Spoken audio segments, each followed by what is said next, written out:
Jadi apabila engkau tidak merasa puas dengan yang engkau miliki sekarang, maka engkau pun tidak akan puas, meskipun seluruh dunia menjadi milikmu. Hidup yang bahagia adalah hidup yang sederhana. Berarti hidup yang ikhlas, rela, puas dengan apapun yang kita miliki sekarang. Inilah hakikatnya orang yang kaya. Kaya itu kan berarti orang yang bisa memenuhi semua yang dia butuhkan. Kalau orang merasa, aku merasa puas, merasa cukup dengan yang aku miliki, ini kan mentalnya orang kaya. Dia merasa bisa memenuhi semua kebutuhannya. Aku merasa cukup dengan yang aku miliki saat ini. Keutamaannya ikhlas dari Imam Syafi'i. Jadi kata Imam Syafi'i, semua manusia itu akan hancur kecuali dia berilmu. Jadi kalau kita hidup tanpa ilmu, hidup kita akan hancur. Tapi orang-orang berilmu juga tetap akan hancur kecuali mereka amilun, menjalankan ilmunya. Manusia itu hancur tanpa ilmu, tapi ilmu tidak ada gunanya tanpa amal.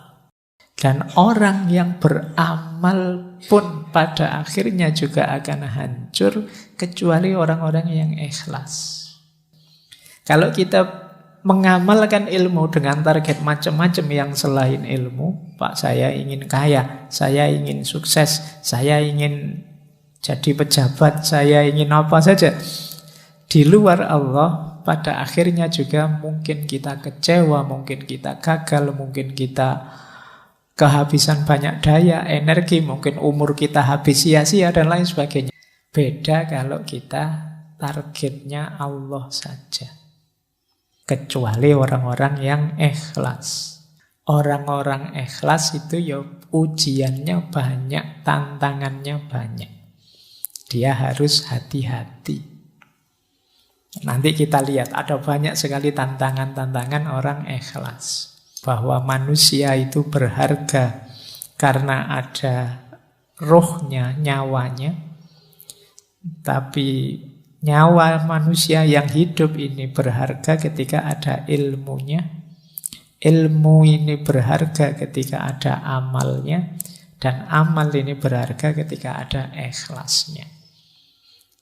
Jadi ini hakikat diri kita kalau semakin ke dalam.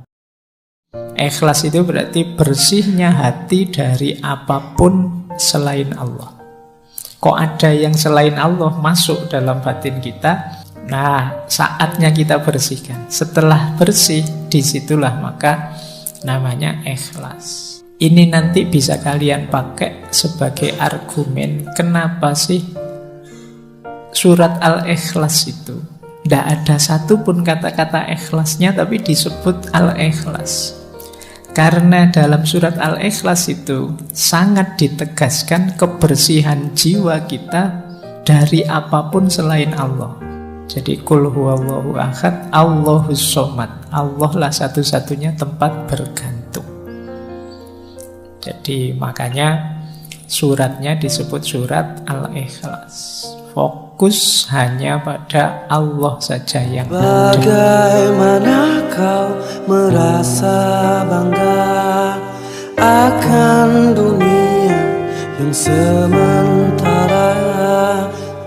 Jibril alaihissalam turun kepada Rasul mengabarkan, siapapun orang yang berbuat maksiat seumur hidupnya dan dia adalah umatmu, 1 tahun sebelum meninggal dia minta ampun kepada Allah, Allah akan ampuni semuanya.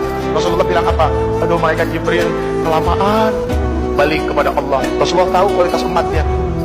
Setelah kembali kepada Allah turun lagi, ya Rasulullah, barang siapa dari umatmu berbuat dosa seumur hidupnya 1 bulan sebelum dia meninggal, dia tobat kepada Allah, Allah subhanahu wa ta'ala akan ampuni dosanya.